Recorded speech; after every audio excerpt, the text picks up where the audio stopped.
Hello student, स्वागत है आपका यूपीएससी विद डीएस में, जिसमें हम आज से शुरू करेंगे यूपीपीएससी के प्रीवियस ईयर के क्वेश्चन पेपर, जिसमें इन पेपर को सॉल्व कराने का पर्पज़ कि हर एक क्वेश्चन को आप देख सकें, क्या प्रीवियस ईयर में इसका एग्ज़ाम का ट्रेंड रहा, इन सब के बारे में इस पर विस्तृत चर्चा की जाएगी, जिसमें आप देख सकते हैं कि किस तरीके से क्वेश्चन आते हैं और आपकी तैयारी किस स्तर की है और आपको कौन सा पोर्शन अपना कवर करना है। इससे संदर्भ में ये श्रृंखला शुरू की जा रही है।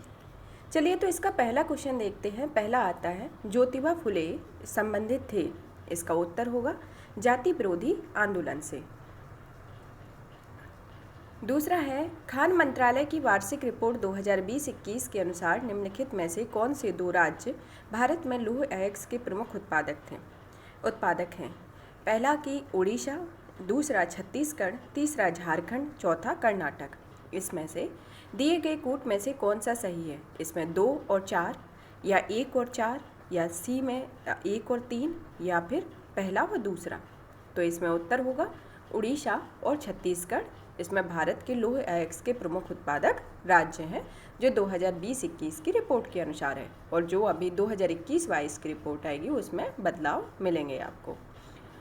अब पढ़ते हैं, विश्व खुशहाली सूचकांक 2022 के अनुसार भारत कौन से स्थान पर है। इसमें ऑप्शन ए है 136वें, ऑप्शन बी 110वें और ऑप्शन सी 140वें और ऑप्शन डी 130वें। इसका उत्तर होगा ऑप्शन ए 136वें स्थान पर है। सूची 1 व 2 को सुमेलित कीजिए और सूचियों में दिए गए कूट से सही तरह से उत्तर दीजिए। इसमें भवन और निर्माणकर्ताओं के नाम दिए गए हैं, जिसमें भवन का निर्माण जैसे सुल्तानगढ़ी का निर्माण किसके द्वारा कराया गया, लाल महल का निर्माण किसके द्वारा कराया गया, जमानत खाना मस्जिद का निर्माण किसके द्वारा किया गया और 2.5 दिन का झोपड़ा भवन का निर्माण किसके द्वारा किया गया। तो इसके उत्तर में देखते हैं कि इसमें जो इसके कूट दिए गए हैं वो 3 4 1 2, 3 4 2 1, 4 3 1 2 और 4 3 2 1 के रूप में दिए गए हैं। तो इसका उत्तर होगा कि सुल्तानगढ़ी का निर्माण इल्तुतमिश के द्वारा किया गया। जो ऑप्शन जैसे इसमें कूट तो पहला होगा, बट इसको इस तरीके से पढ़ेंगे कि सुल्तानगढ़ी का जो निर्माण हुआ था वह इल्तुतमिश के द्वारा कराया गया था। लाल महल का निर्माण बलबन के द्वारा कराया गया। जमानत खाना मस्जिद का निर्माण अलाउद्दीन खिलजी के द्वारा कराया गया और 2.5 दिन का झोपड़ा का निर्माण कुतुबुद्दीन ऐबक के द्वारा कराया गया। इन सबसे रिलेटेड क्वेश्चन पूछे जाते हैं, इनमें आपको ज़्यादा फोकस करने की आवश्यकता है। 5th नंबर पर आता है, निम्नलिखित में से कौन सा वृक्ष पर्यावरण के लिए खतरा है। ऑप्शन ए नीम, option B eucalyptus, option C बबूल, ऑप्शन डी केला। इसका उत्तर होगा ऑप्शन बी यूकेलिप्टिक।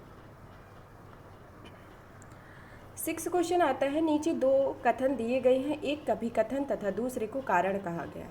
अभिकथन ए, 20वीं शताब्दी में निर्धनता एवं निर्धन व्यक्ति हमारी चिंता एवं कर्तव्य के विषय बने, और इसका रीजन है रणनीतिक रूप से यहाँ लक्ष्य भेदन क्रियाओं का अभाव था, जिसके फलस्वरूप इस मुद्दे को गति मिली। इसमें कूट दिया गया है कि इसमें पहला गलत है, दूसरा सही है। दूसरा कूट दिया गया है कि ए सही है, दूसरा गलत है। सी दिया गया है कि दोनों सही हैं, परंतु आर ए की व्याख्या नहीं करता है, और डी दिया गया है कि ए और आर दोनों सही है, आर ए की सही व्याख्या है। तो इसमें उत्तर होगा डी, कि दोनों सही भी हैं और दोनों एक दूसरे की व्याख्या भी कर रहे हैं कि 20वीं शताब्दी में निर्धनता एवं निर्धन व्यक्ति हमारी चिंता एवं कर्तव्य के विषय बने, और इसका रीजन रहा है कि रणनीतिक रूप से यहाँ लक्ष्य भेदन क्रियाओं का अभाव था, जिसके फलस्वरूप इस मुद्दे को गति मिली। अब पढ़ते हैं नेक्स्ट क्वेश्चन में, निम्नलिखित में से किसने जनवरी 2022 में आयोजित सैयद मोदी अंतर्राष्ट्रीय टूर्नामेंट में महिला एकल खिताब जीता। पहला ऑप्शन है अश्विनी बोपन्ना, दूसरा ज्वाला गुट्टा, तीसरा साइना नेहवाल और चौथा है पीवी सिंधु को। तो इसका उत्तर होगा पीवी सिंधु, और यह है आंसर ऑफिशियल आंसर की पर आधारित है यूपीपीसीएस की। 8 नंबर पर आता है, डाइक्लोरो डाइफिनाइल ट्राइक्लोरोइथेन का एक है, क्या है, गैर प्रदूषणकारी और या गैर प्रदूषक। दूसरा है अजैव अपघटनीय प्रदूषक। तीसरा है जैव अपघटनीय प्रदूषक, और चौथा आता है जैव रासायनिक प्रदूषक। तो इसमें उत्तर आता है अजैव अपघटनीय प्रदूषक इसके अंतर्गत आएगा, कि डाइक्लोरो डाइफिनाइल ट्राइक्लोरोइथेन एक अजैव अपघटनीय प्रदूषक है। 45वीं विश्व ब्रिज चैंपियनशिप के संदर्भ में निम्नलिखित में से कौन सा सही है? यह चैंपियनशिप इटली में आयोजित की गई थी। और दूसरा आता है कि भारतीय टीम ने पहली बार इस खेल में रजत पदक जीता। इसके कूट है कि इसमें ना एक है ना दो है, दूसरा है कि दोनों सही है, तीसरा है कि केवल दो सही है और चौथा है केवल एक सही है। तो इसका उत्तर होगा कि ये दोनों सही है कि यह चैंपियनशिप इटली में आयोजित की गई और पहली बार इस खेल में रजत पदक भारतीय टीम को प्राप्त हुआ। अब नेक्स्ट क्वेश्चन आते हैं, निम्नलिखित में से कौन सी वाटरशेड विकास परियोजना भारत की केंद्र सरकार द्वारा प्रायोजित है जिसका उद्देश्य ग्रामीण आबादी को पानी के संरक्षण के लिए सक्षम बनाना है? इसमें ऑप्शन आता है, पहला ए जल क्रांति, दूसरा पानी संसद और तीसरा हरियाली और डी आता है उपयुक्त में से कोई नहीं। तो इसका उत्तर आएगा सी, हरियाली के बारे में बताता है। 11 नंबर का क्वेश्चन है कि भारत सरकार द्वारा पर्यावरण के संरक्षण या परिरक्षण अधिनियम कब पारित किया गया था? Option A 1971, option B 1974, option C 1981, option D 1986। तो इसका उत्तर होगा 1986।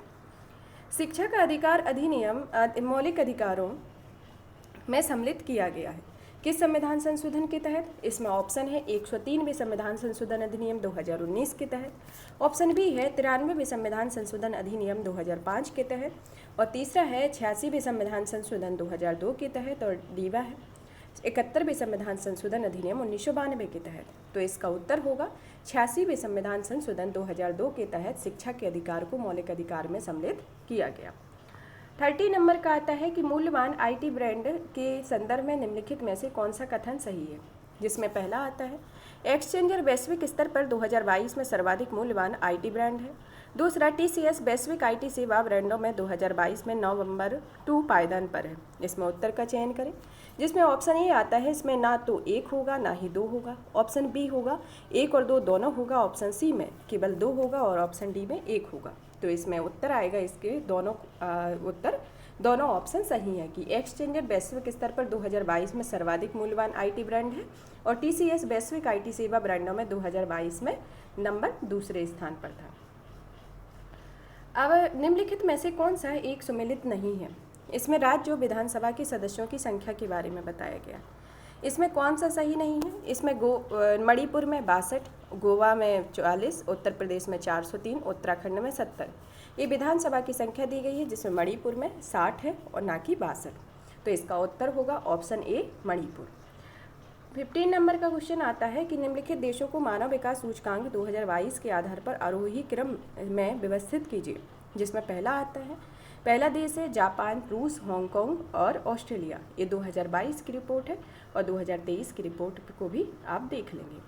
इसमें नीचे दिए गए कूट में चयन कीजिए। जिसमें आता है option A 2 3 1 4, option B 1 2 4 3, option C 3 4 1 2, option D 4 1 3 2। तो इसका उत्तर होगा ऑप्शन सी 3 4 1 2। यह 2022 की रिपोर्ट के अनुसार है। निम्नलिखित में से कौन सी नदी घाटी क्षेत्रफल की दृष्टि से सबसे बड़ी है? इसमें पहली ताप्ती, दूसरी नर्मदा, तीसरी महानदी और चौथी कावेरी। तो इसका उत्तर होगा ऑप्शन सी महानदी सबसे नदी क्षेत्रफल की दृष्टि से सबसे बड़ी नदी घाटी बेसिन क्षेत्र है। ऊष्मागतिकीय थर्मोडायनेमिकली रूप से कार्बन का सबसे स्थिर रूप कौन सा है? इसमें ऑप्शन ए आता है कार्बन, कोयला, option B fluorine, option C graphite, option D हीरा। तो इसका उत्तर होगा ऑप्शन सी ग्रेफाइट। निम्नलिखित में से कौन सा एक सही सुमेलित है? इसमें ऑप्शन ए आता है राधा स्वामी सत्संग जो लाहौर में है, भारत धर्म महामंडल दिल्ली में, सनातन धर्म रक्षणी सभा कलकत्ता में और देव समाज बनारस में। इसमें ऑप्शन होगा, इसमें सही सुमेलित है सिर्फ सी जो सनातन धर्म रक्षणी सभा वो कहाँ पर है? कलकत्ता में। और ये जो राधा स्वामी सत्संग है वह ब्यास नदी उत्तरी पंजाब में स्थित है और भारत धर्म महामंडल यह हरिद्वार में है, जिसे 15 मई 1889 को हिंदू कॉलेज में दिल्ली में स्थापना इसकी की गई थी। और देव समाज जो है वह बनारस में है, इसे बनारस में नहीं है, यह लाहौर में है, जिसको 1887 में शिव नारायण अग्निहोत्री के द्वारा इसकी स्थापना की गई थी। और सनातन धर्म रक्षणी सभा कलकत्ता में है, जो कि इसका सही आंसर है। और ये तीनों गलत थे, लेकिन इनके जो व्याख्या देखते हैं कि राधा स्वामी सत्संग उत्तरी पंजाब में है, भारत धर्म महामंडल हरिद्वार में है और देव समाज यह लाहौर में है। नीचे दिए गए यौगिकों में से कौन सा एक प्राकृतिक गैस का मुख्य अवयव है? इसमें पहला आता है बुटेन, दूसरा आता है हेक्सेन, तीसरा आता है बेंजीन और चौथा आता है मीथेन। तो इसका उत्तर होगा ऑप्शन डी, मीथेन।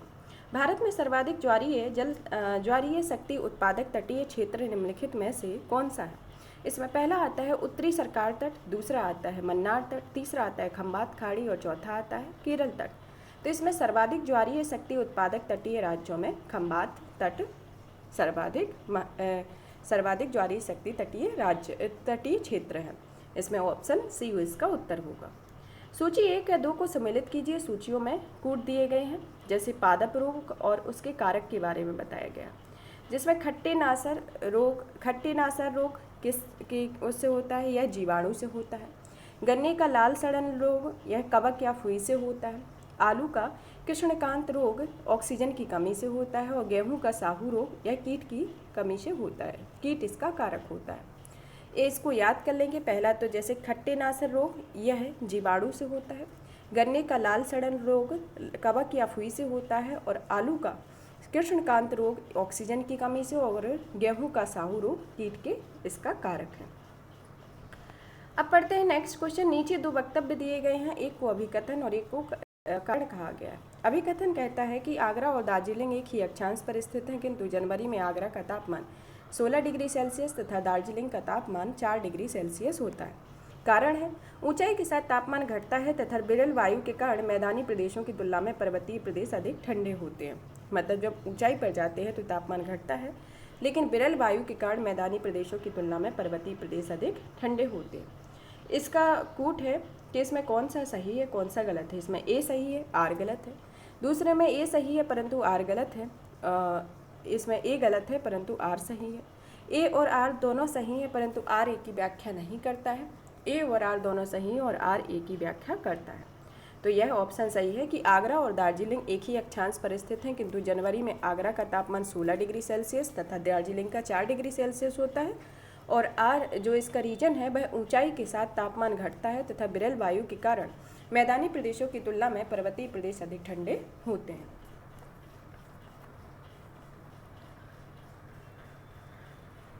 इसका 23 क्वेश्चन है कि चंद्रगुप्त सेकंड के संदर्भ में निम्नलिखित में से कौन से कथन सही है। पहला, शक विजय के संदर्भ में सबसे सबल प्रमाण इस नरेश की रजत मुद्राएं हैं। और दूसरा है कीर मुद्राओं की तौल लगभग 33 ग्रेन हुआ करती थी। इसका उत्तर होगा ऑप्शन बी, 1 और 2 दोनों सही है। शक विजय के संदर्भ में सबसे प्रबल प्रमाण इस नरेश की रजत मुद्राएं हैं। और दूसरा है कि इस मुद्राओं का तौल 33 ग्रेन हुआ करते थे।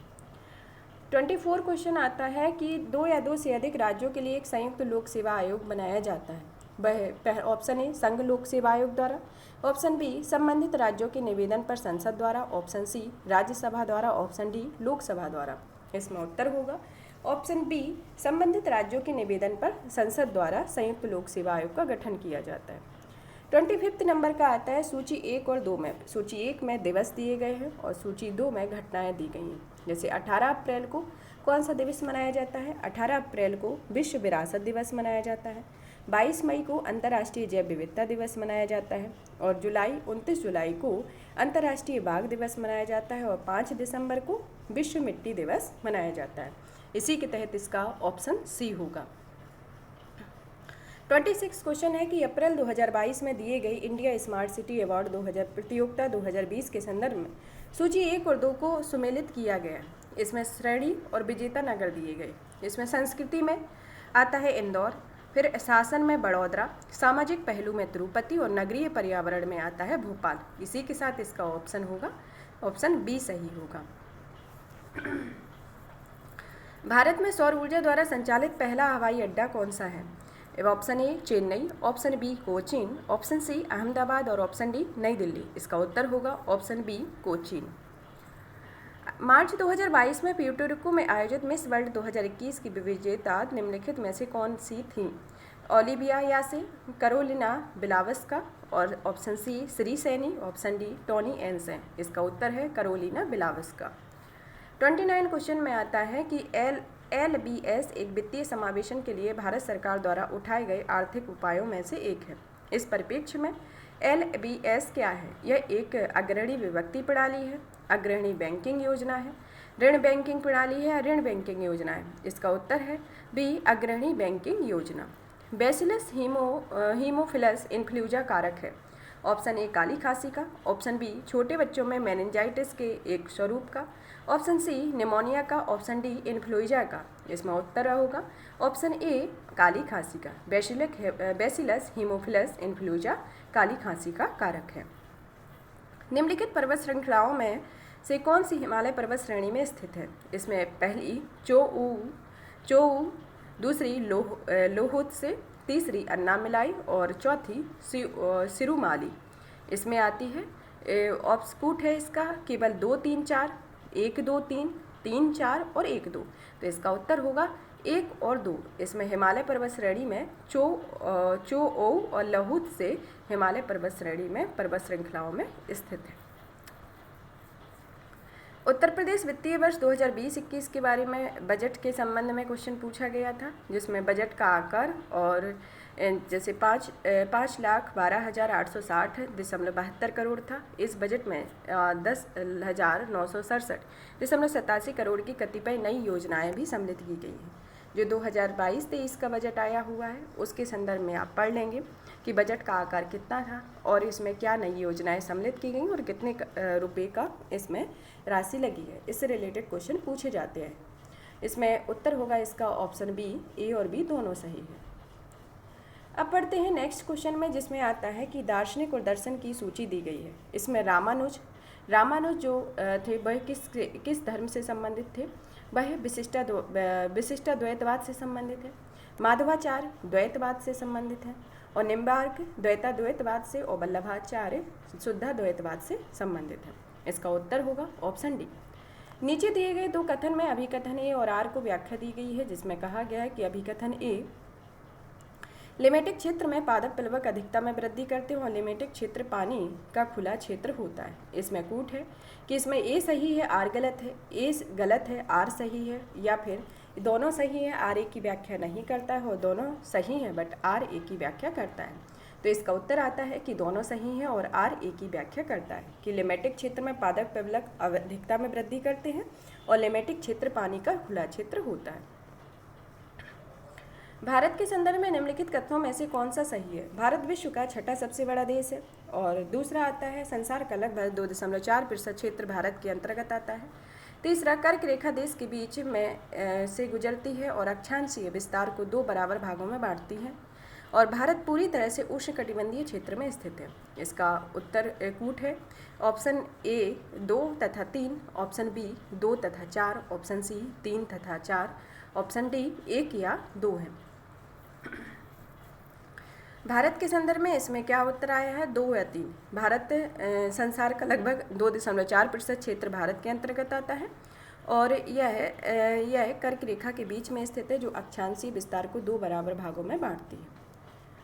अब आया है उत्तर प्रदेश जीके में। उत्तर प्रदेश की निम्नलिखित में से कौन सा वन्यजीव अभ्यारण्य 1975 में स्थापित किया गया था? Option A Chambal, option B Katarnia Ghat, option C Raipur और ऑप्शन डी किशनपुर। तो इसका उत्तर होगा और कतरनिया घाट यह वन्यजीव अभ्यारण्य 1975 में स्थापित हुआ था। संविधान की मूल संरचना की अवधारणा सर्वोच्च न्यायालय द्वारा किस बात में प्रतिपादित की गई है? जिसमें ऑप्शन ए केशवानंद भारती बनाम केरल राज्य 1973, ऑप्शन बी गोलकनाथ बनाम पंजाब राज्य 1967, ऑप्शन सी चित्रलेखा बनाम मैसूर राज्य 1964, यूसुफ बनाम बम्बई राज्य 1954। इसमें उत्तर आएगा ऑप्शन ए केशवानंद भारती बनाम केरल राज्य 1973। निम्नलिखित घटनाओं पर विचार कीजिए और उनके कार्यानुक्रम को व्यवस्थित कीजिए। ऑप्शन ए गदर पार्टी की स्थापना, ऑप्शन बी चिटगांव शस्त्रागार छापा, तीसरा बर्लिंग में इंडिपेंडेंट कमेटी की स्थापना और चौथा केंद्रीय असेंबली बम कांड। तो इसमें उत्तर आएगा 1, 3, 4, 2। मतलब पहले हुई थी गदर पार्टी की स्थापना, उसके बाद बर्लिंग में इंडियन इंडिपेंडेंट कमेटी की स्थापना हुई, फिर केंद्रीय असेंबली पर बम फेंका गया, फिर चिटगांव शस्त्रागार छापा पड़ा हुआ था। तो इसी के साथ इसका ऑप्शन बी सही है। 39 क्वेश्चन में आता है कि व्यक्ति और संबद्धता के बारे में दिया गया है, एक दूसरे से मिलान करना है। एम.एस. स्वामीनाथन किससे मिले हुए हैं? एम.एस. स्वामीनाथन को हरित क्रांति का जनक कहा जाता है। एल के झा को आर्थिक प्रशासन सुधार से संबंधित है। वर्गीज कुरियर दुग्ध उत्पादन से संबंधित है। और जो मोरारजी देसाई हैं वह बैंकों पर सामाजिक नियंत्रण से संबंधित है। किस किस क्षेत्र से संबंधित है? एम एस स्वामीनाथन हरित क्रांति से, एल के झा आर्थिक प्रशासन सुधार से, वर्गीज कुरियर दुग्ध उत्पादन से और मोरारजी देसाई बैंकों को सामाजिक नियंत्रण से संबंधित है। निम्नलिखित में से कौन सी दो सही सुमेलित हैं? इसमें पहला है केरिया उड़ीसा से राज्य की जनजाति है, कुकी उत्तर प्रदेश की, यान्दी राजस्थान की, पालियान तमिलनाडु की। इसके उत्तर है, सही उत्तर है 1 और 4, जिसमें केरिया उड़ीसा की जनजाति है और पालियान तमिलनाडु की जनजाति है, जो इसके साथ ऑप्शन बी सही होगा। 41वां क्वेश्चन आता है कि विश्व में चिली तावे का प्रमुख उत्पादक है। आर में आएगा। उत्तरी चिली का एंडीज क्षेत्र पोरफेरी तांबा के विशालतम निक्षेप से संपन्न है।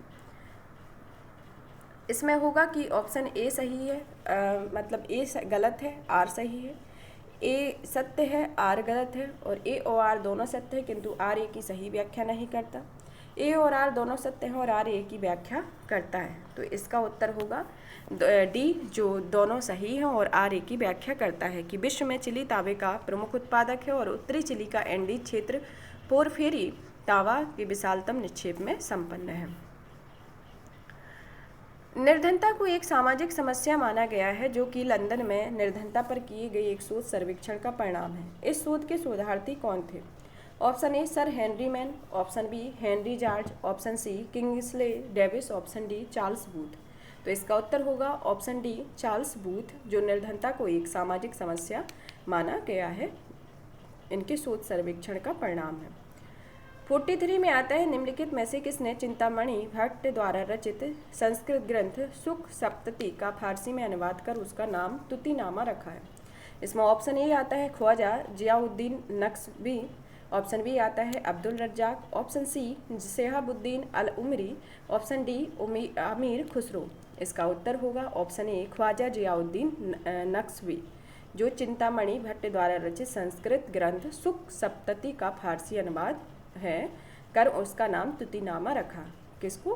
ख्वाजा जियाउद्दीन नक्शबी को। नेक्स्ट क्वेश्चन है कि योजना या कार्यक्रम को बताया गया है कि कौन सी योजना किस वर्ष में प्रारंभ की गई है। राष्ट्रीय ग्रामीण स्वास्थ्य मिशन को 2005 में स्टार्ट किया गया। राष्ट्रीय सामाजिक सहायता कार्यक्रम को 1995 में शुरू किया गया। स्वर्ण जयंती ग्राम स्वराज योजना को 1999 में शुरू किया गया और संपूर्ण ग्रामीण रोजगार योजना को 2001 में शुरू किया गया। स्वास्थ्य कार्यक्रम को कब शुरू किया गया है? 2005 में। सामाजिक सहायता कार्यक्रम को 1995 में। स्वर्ण जयंती ग्राम स्वरोजगार योजना को 1999 और संपूर्ण ग्रामीण रोजगार योजना को 2001 में प्रारंभ किया गया था। निम्नलिखित में से किस स्थान पर विश्व स्वास्थ्य संगठन परंपरागत औषधि का वैश्विक केंद्र स्थापित करने जा रहा है? जिसमें ऑप्शन ए है जोहान्सबर्ग दक्षिण Africa, option B Sri Lanka, option C Haridwar Bharat, option D Jamnagar Bharat. इसका उत्तर होगा ऑप्शन डी जामनगर भारत। प्रकाश रासायनिक धुंध में सदैव होता है। Option A phosphorus, option B ozone, option C methane, option D aluminium ion. तो इसका उत्तर होगा ऑप्शन बी ओजोन, जो प्रकाश रासायनिक धुंध में सदैव होता है। 47 में लता मंगेशकर के संबंध में निम्नलिखित में से कौन सा कथन सही है? इसका ऑप्शन एक इसमें का अंतर्गत आता है। पहला, लंदन के रॉयल एल्बर्ट हॉल में प्रस्तुति देने वाली वह पहली प्रथम भारतीय कलाकार थी और अंतर्राष्ट्रीय मंच पर उनका प्रथम कार्यक्रम लंदन के रॉयल एल्बर्ट हॉल में हुआ था। इसमें ऑप्शन है कि ना तो एक सही है ना कि दूसरा सही है, इसमें केवल एक सही है, केवल दो सही है और इसमें दोनों सही हैं।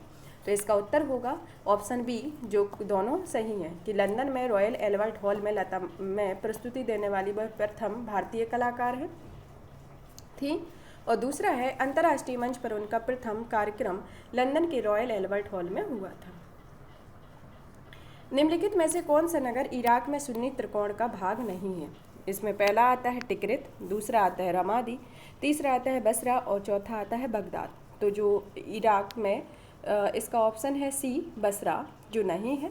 तो इसको इस तरीके से याद भी कर लेंगे कि इराक में सुन्नी त्रिकोण में शामिल है टिकरित, रमादी, बगदाद।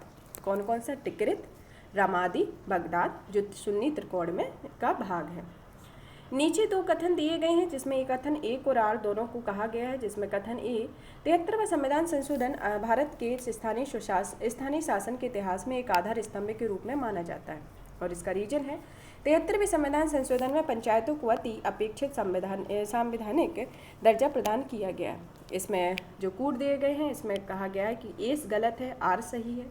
दूसरा है ए सही है, आर गलत है। ऑप्शन सी ए और आर दोनों सही है परंतु आर ए की व्याख्या नहीं करता है। ऑप्शन डी आता है ए तथा आर दोनों सही और आर ए की व्याख्या करता है। मतलब जो 73वां संविधान संशोधन भारत के स्थानीय शासन के इतिहास में एक आधार स्तंभ के रूप में माना जाता है, यह भी सही है। और 73वें संविधान संशोधन में पंचायतों को अति अपेक्षित सांविधिक दर्जा प्रदान किया गया है। ये दोनों इसकी व्याख्या करते हैं। अब आते हैं अप्रैल 2022 में कोपेनहेगन में पुरुषों की 200 मीटर बटरफ्लाई तैराकी स्पर्धा में भारत के किस खिलाड़ी ने स्वर्ण पदक जीता है? इसमें ऑप्शन ए है Sandeep Sejwal, option B Sajan Prakash, option C Srihari Nataraj, option D Sakshi Balakrishnan. तो इसका उत्तर होगा ऑप्शन बी सजन प्रकाश। निम्नलिखित में से कौन सा एक बांध उत्तर प्रदेश में नहीं है? पहला बदुआ, बी ऑप्शन है अडवा, ऑप्शन सी है बघेलखंड, ऑप्शन डी है अहरोरा। तो यहाँ पर कौन सा बांध नहीं है? बदुआ। तो उत्तर प्रदेश में कौन कौन से बांध है? अडवा, बघेलखंड, अहरोरा, 3 बांध हैं। निम्नलिखित में से कौन सा सही सुमेलित नहीं है? इसमें एल्यूमिनियम संयंत्र में कहाँ पर इसकी अवस्थिति है? Madras aluminium company limited Chennai में, Madras Bharat aluminium company limited Korba में, Hindustan aluminium corporation limited Renukoot में और Indian aluminium company limited Hirakud में है। तो इसका ऑप्शन होगा ए, जो Madras aluminium company limited Chennai में स्थित नहीं है। और बाल्को जो है वह कोरबा में है, जो हिंडाल्को है रेणुकूट में और इंडेल हीराकुंड में है। निम्नलिखित में से राजनीतिक दलों के पर विचार कीजिए और उन्हें उनकी स्थापना के कालक्रम अनुसार व्यवस्थित कीजिए। जैसे पहली आती है बहुजन समाज पार्टी, दूसरी समाजवादी पार्टी, तीसरी तेलुगु देशम पार्टी और चौथी ऑल इंडिया तृणमूल कांग्रेस आती है।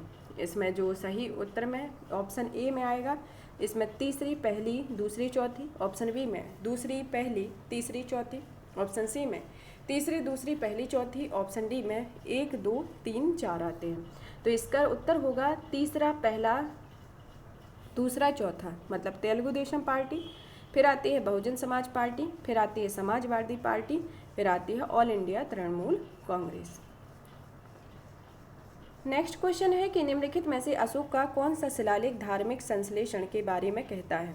पहला 11वां शिलालेख, दूसरा 12वां शिलालेख, तीसरा 13वां शिलालेख और डी नंबर का आता है द्वितीय शिलालेख। तो इसका उत्तर होगा ऑप्शन बी 12वां शिलालेख अशोक के धार्मिक संश्लेषण के बारे में कहता है। भारत की नियंत्रक महालेखक परीक्षक का ऑडिट रिपोर्ट का परीक्षण करती है। पहला की लोक लेखा समिति, ऑप्शन ए, ऑप्शन बी लोक उपक्रम समिति, ऑप्शन सी प्राकलन समिति, ऑप्शन डी उपयुक्त में से कोई नहीं। तो इसका उत्तर होगा ऑप्शन ए लोक लेखा समिति। 56 नंबर का क्वेश्चन आता है कि दुधवा राष्ट्रीय उद्यान उत्तर प्रदेश के निम्नलिखित में से किस जनपद में स्थित है? पहला बहराइच में, ऑप्शन बी लखीमपुर खीरी में, ऑप्शन सी पीलीभीत में, ऑप्शन डी सीतापुर में। तो इसका उत्तर होगा लखीमपुर खीरी में दुधवा राष्ट्रीय उद्यान स्थित है। सूची 1 और 2 को सम्मिलित कीजिए जिसमें कूट में सही उत्तर दिए गए हैं। यह केंद्र और उद्योग के बारे में दिखाया गया है। इसमें ओसाका किसके लिए फेमस है? कहाँ किस चीज़ का उद्योग है? वहाँ पर सूती वस्त्र उद्योग है। डेट्रॉइट जो है मोटर वाहन के लिए, क्यूबा सिगार के लिए और सेंट पीटर्सबर्ग पोत निर्माण के लिए। इसके सहित इसका उत्तर होगा डी। सतत विकास लक्ष्यों के बारे में बताया गया है और इससे संबंधित है। कौन सा लक्ष्य किस बारे में बताता है? इसमें जो सतत विकास लक्ष्य का जो 10वां लक्ष्य है वह बताता है असमानताओं में कमी के दर्शाता है। जो 13वां लक्ष्य है वह जलवायु परिवर्तन के बारे में दिखाता है और जो 14वां लक्ष्य है वह जल के नीचे जीवन के बारे में और 15वां लक्ष्य भूमि पर जीवन के संदर्भ में संबोधित करता है। तो इसी के साथ इसका उत्तर होगा ऑप्शन डी 3, 1, 4, 2। 59 में अलाउद्दीन खिलजी निम्नलिखित विजयों को कालक्रम अनुसार व्यवस्थित कीजिए। अलाउद्दीन खिलजी की विजयों के बारे में बताना है। इसने सबसे पहले गुजरात की, फिर रणथंभौर, फिर बाद में चित्तौड़, फिर वारंगल। तो इसी के साथ इसका उत्तर होगा सी। निम्नलिखित में से कौन सा पदार्थ जैव निम्नीकरण है? पहला ए है कांच की बोतल, ऑप्शन बी प्लास्टिक के cup, option C aluminium foil, option D ऊन। तो इसमें जैव निम्नीकरण के का पदार्थ है ऊन, जो ऑप्शन डी के साथ है। India state of forest report 2021 के अनुसार निम्नलिखित में से किस राज्य ने पिछले 2 वर्षों में वन क्षेत्र में अधिकतम वृद्धि दर्ज की है? Option A Kerala, option B Andhra Pradesh, option C Arunachal Pradesh और ऑप्शन डी आंध्र प्रदेश। तो इसमें असम ऑप्शन बी में है, तो इसका उत्तर होगा आंध्र प्रदेश, ऑप्शन डी। उत्तर प्रदेश में एक जनपद एक उत्पाद योजना के आधार पर निम्नलिखित में से कौन सा सही सुमेलित नहीं है? पहला ए गौतम बुद्ध नगर रेडीमेड कपड़े के लिए फेमस है, अमेठी मंजू के उत्पाद के लिए, आगरा चर्म उत्पाद के लिए और बागपत लकड़ी के खिलौने के लिए। इसमें आएगा ऑप्शन डी, जो बागपत चमड़ी के उत्पाद के लिए फेमस नहीं है। 63वां क्वेश्चन आता है कि एक देश में प्राकृतिक आर्सेनिक प्रदूषित जल मिलता है। इसमें option A Sri Lanka, option B Bangladesh, option C Bhutan, option D Pakistan. तो इसमें साथ आएगा इसका उत्तर प्राकृतिक आर्सेनिक प्रदूषक जल मिलता है बांग्लादेश में। निम्नलिखित घटनाओं पर विचार कीजिए और उनको कालक्रमानुसार व्यवस्थित कीजिए, जिसमें कालक्रमकार दिया गया है कि मुदकी का युद्ध, पोर्टो नोवा का युद्ध, शंकरखेड़ा का युद्ध और बेदारा का युद्ध। तो इसमें किस युद्ध को पहले किया गया? जिसमें पहले नंबर पर आता है शंकरगढ़ का युद्ध, फिर आता है बेदारा का युद्ध, फिर आता है पोर्टो नोवा का युद्ध, फिर मुदकी का युद्ध। इसी के साथ इसका ऑप्शन होगा बी। सल्फर ड्रग निम्नलिखित में से किस प्रकार की औषधि है? प्रतिरोधी, ऑप्शन बी पीड़ाहारी, ऑप्शन सी ज्वरनाशी, ऑप्शन डी जीवाणुक। तो सल्फर ड्रग एक प्रतिजीवाणुक औषधि है। जनवरी 2022 में वैश्विक व्यावसायिक शहर सूचकांक के अनुसार निम्नलिखित में से कौन सा शहर विश्व का शीर्ष व्यावसायिक शहर है? इसमें आता है option A Frankfurt, option B Hong Kong, option C London, option D Paris. तो इसका उत्तर होगा ऑप्शन बी हांगकांग। भारत में संसद के द्वारा panchayat extension to scheduled areas कानून कब पारित किया गया? ऑप्शन ए 1998 में, ऑप्शन बी 1996 में, ऑप्शन सी 1995 में, ऑप्शन डी 1993 में। तो इसका उत्तर होगा ऑप्शन बी 1996 में संसद के द्वारा पंचायत कानून पारित किया गया। सिंधु घाटी की सभ्यता में किस पुरास्थल से नाव के चित्र या मॉडल प्राप्त हुए हैं? ऑप्शन ए धोलावीरा या भगवतराव से, ऑप्शन बी हड़प्पा एवं कोडतीजी से, ऑप्शन सी मोहनजोदड़ो एवं लोथल से, ऑप्शन डी कालीबंगा और रोपड़ से। तो इसमें सिंधु घाटी की सभ्यता के पुरास्थल नाव के चित्र या मॉडल मोहनजोदड़ो और लोथल से प्राप्त हुए हैं। निम्नलिखित में से कौन सा बायोमास ऊर्जा का प्रमुख स्रोत नहीं है? कोयला, परमाणु ऊर्जा, गोबर, लकड़ी। तो इसका उत्तर होगा ऑप्शन बी परमाणु ऊर्जा इसके बायोमास ऊर्जा का स्रोत नहीं है। कोयला, गोबर और लकड़ी इसके स्रोत हैं। म्यांमार का पेगियोमा क्षेत्र किस खनिज का प्रमुख उत्पादक है? इसमें आता है ऑप्शन ए खनिज तेल, option B tin, option C तांबा, ऑप्शन डी चांदी। तो इसका उत्तर होगा ऑप्शन ए खनिज तेल के लिए प्रमुख उत्पादक है।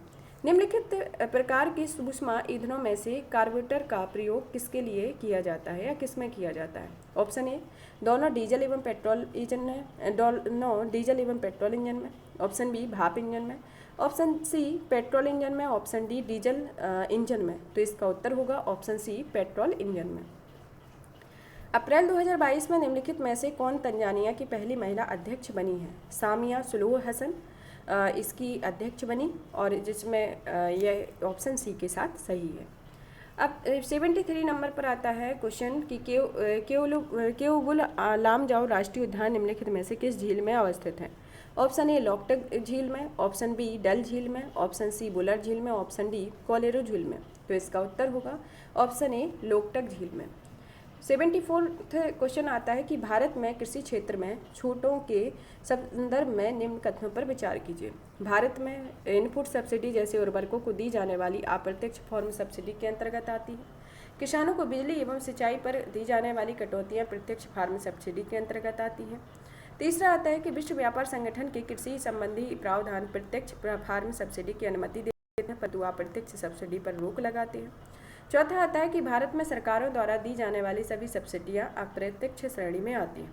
इसके साथ इसका कूट है कि एक या चौथा सही है, दूसरा है कि तीसरा और चौथा सही है, तीसरा है दूसरा और तीसरा सही है, और जो डी है इसका कि इसमें पहला और दूसरा सही है। तो इसमें आता है पहला और चौथा सही है कि भारत में इनपुट सब्सिडी जैसे उर्वरकों पर दी जाने वाली अप्रत्यक्ष फार्म सब्सिडी के अंतर्गत आती है, और भारत में सरकार द्वारा दी जाने वाली सभी सब्सिडियां अप्रत्यक्ष श्रेणी में आती हैं।